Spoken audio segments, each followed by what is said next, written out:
Старши треньор на ФК Хасково след победата срещу ФК Хасково, втора за тази година, но в по-различен турнир, Купата на Аматьорската лига, областен финал. Вече сте напред в тази надпревара, ще срещнете някой друг от областните първенци, но така лека, приятна победа ми се стори поне на мен като човек, който наблюдава матча. Да, днеска беше така, може би една комода, така да кажа, тренировка за нашия отбор. Това казах и на момчетата, нали, идеята не беше да се изнервя матча.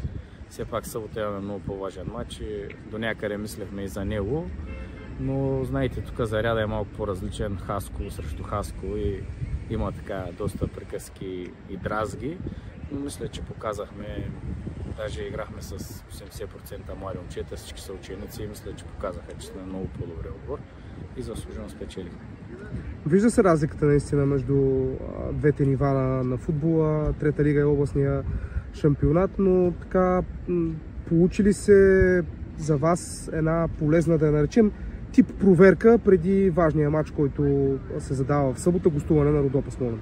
Да, днес е сряда, това е деня, който не е пиковата тренировка за седмицата и смятам, че успяха така да натоварят момчетата и това не беше целта, да в края на матча да нямаме контузени и да няма излишни картони. Едно от момчетата е така с проблеми, надявам се утре да е добре и да може да вземе участие в събота. Какво очаквате в Смолян, вече гледайки напред към нещата, защото мисля, че няма какво повече да си кажем за днешния двубой. В страхотна серия сте в шампионата, но пък Родопа доста точки печели предимно у дома. Да, очакваме следващия тежък матч, както всеки един за нас. Нямаме леки матчове тази година. Както се повтарям, така играем с доста млади момчета, които нямат опит в групата, но така показват израстване всяка седмица. Тежко пътуване, след което матч наистина ще бъде трудно, но ще дадем всичко от себе си и надявам се да се поздравим с победа. И последно, състоянието на Влади Узунов, така, има ли нещо повече по въпроса и на Юрий Шекеров, защото видяхме, че и той днес не взе участие?